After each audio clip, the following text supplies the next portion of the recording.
In 2020, you made some tweets that have since been deleted that were very critical of police. Okay, Afton Bane, excited to devastated, part 2 on the special election. We have some more clips to cover here. We're starting this off at the point that Afton Behn won the Democratic primary for this election. This is about October 8th.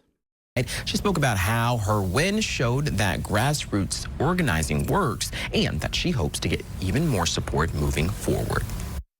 I think a lot of those voters are excited that there is a Democrat that is willing to challenge this administration and the Republican on the ticket. And so, although Republicans won this district by 20 points last fall, Democrats say that these results prove that the political tide may be shifting. Van Epps, I don't know about that. Right now, Republicans are expected to hold on to a key House seat after a special election that drew national attention. And the other thing, Democrats are celebrating losing by 9. I don't know if you've seen that, but I've seen a ton of Democrats trying to celebrate this. Moving to Tennessee, the Democrats had a massive overperformance. Democrat Afton Bane was not able to eke out a victory over the Republican, but in this Trump plus 22 district, Afton Bane came within about 9 points. Get this, I want to show you this analysis from the New York Times. They say even in defeat, Democrats remain bullish that the contest pretended some of Mr. Trump's political weaknesses entering 2026. This clip is from later in October. It also highlights something that happened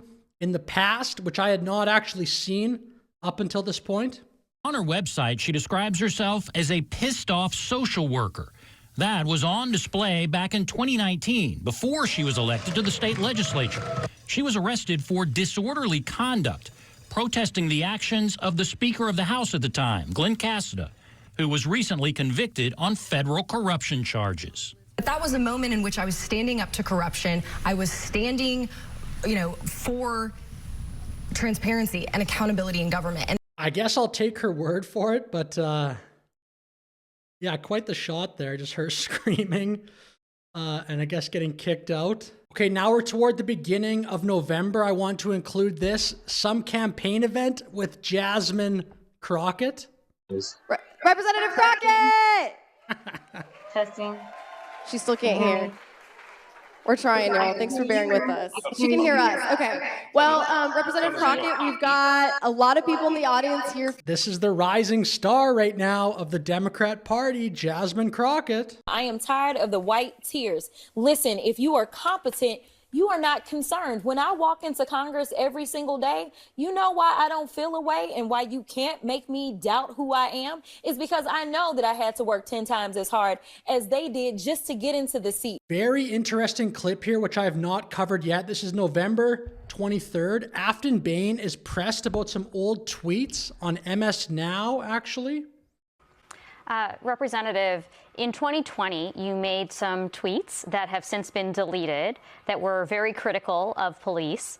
You said in those since deleted tweets that the Metropolitan Nashville Police Department should be dissolved. Another cheered on a teachers union saying that defund the police should be a requirement for schools reopening. And another saying good morning, especially to the 54% of Americans that believe burning down a police station is justified. 2020. Dude, that is incredible. Good morning, especially to the 54% of Americans that believe burning down a police station is justified. She might be the most radical Democrat candidate of all time. I mean, what is more radical than that? I mean, I'm sure you could think of something, but I never saw this up until this point, but I don't think that got enough attention. That is unbelievable. By the way, quick aside, I actually don't mind MSNBC's name change to MS Now. I don't know. What do you think? Let me know. I just think MSNBC, it's confusing because it sounds obviously like NBC. I don't know. I don't mind the name change, but we'll continue. It was obviously a very fraught year. Do you still stand by those comments? And if not, is there anything you want to clarify? I'm not going to engage in cable news talking points, but what? Bro, what are you talking about, man? But what I will say is that, our communities need solutions. We need local people deciding, solving local problems with local solutions. And that's not the overreach of a federal government or state government of which we are dealing with in Nashville and our cities. This is a terrible answer. The talking points? What kind of response was that? Across the state of Tennessee. So you don't want to clarify whether you still believe that the police should be defunded? Once again, I don't remember these tweets, but what I'm saying is that I'm not asking you if you remember. What is your position today? How's that on this issue? I mean, once again, I'm here to talk about my race, which is in literally 9 days, and talking about affordability, which seems to be the #1 issue. Awful answer. Very good follow-ups too from the host. And just, it's very clear from this clip that Afton Bane wants no part of responding to that question. Why not just say you've evolved?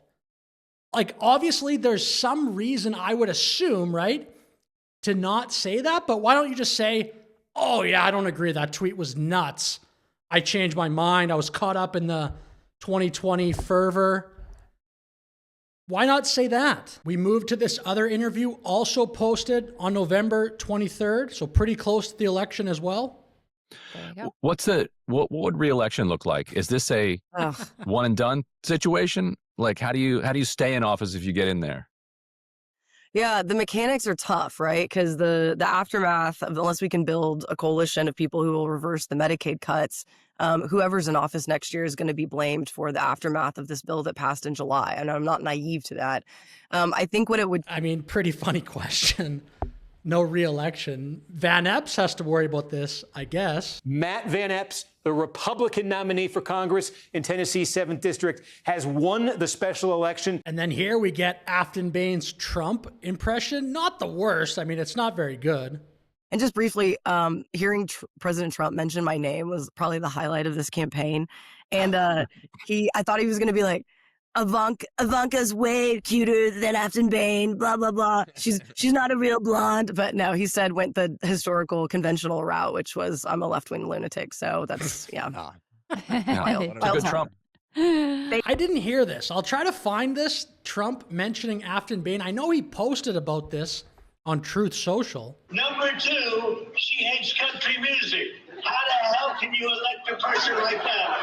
So I just want to give my total support, and he's had it right from the beginning, to Matt Van Epps. Just a few days later, on November 26th, they're talking about some polling that was pretty close before the election.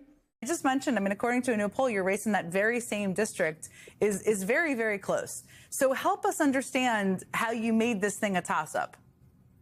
Well, this race is competitive because Tennesseans are fed up and we're done being sold out to the highest bidder. And voters across the 7th District want leaders who will fight for their families and not the Billionaire Boys Club, who is backing my opponent, my Republican opponent.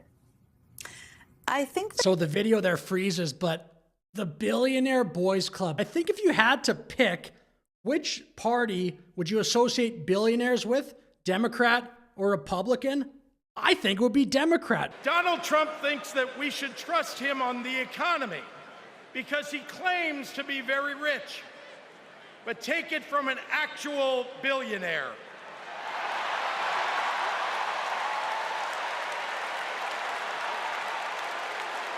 Trump is rich in only one thing: stupidity. Okay, now we are post-election. A recent video posted from Afton. Did you miss me? Did you? Not if you're Fox News. State Representative Afton Bane, the former Democratic nominee for the 7th Congressional District special election, won. Thank you, thank you, thank you, thank you, thank you from the bottom of my heart. And okay, I'm going to skip forward in this video. Is this the last we're going to see from Afton Bane in politics? I sprung out of bed, woke up really excited, thinking about, especially those in Tennessee, those of you who have knocked a door for the first time, those of you who volunteered for the first time. How do I get you more involved in politics? So you haven't heard the last of me. I'm thinking about how do I provide political education so that you all can get acclimated to the Tennessee legislature? How do you run advocacy campaigns? So with that said, thank you very much for watching. Like and subscribe, leave a comment. I'll see you in the next video.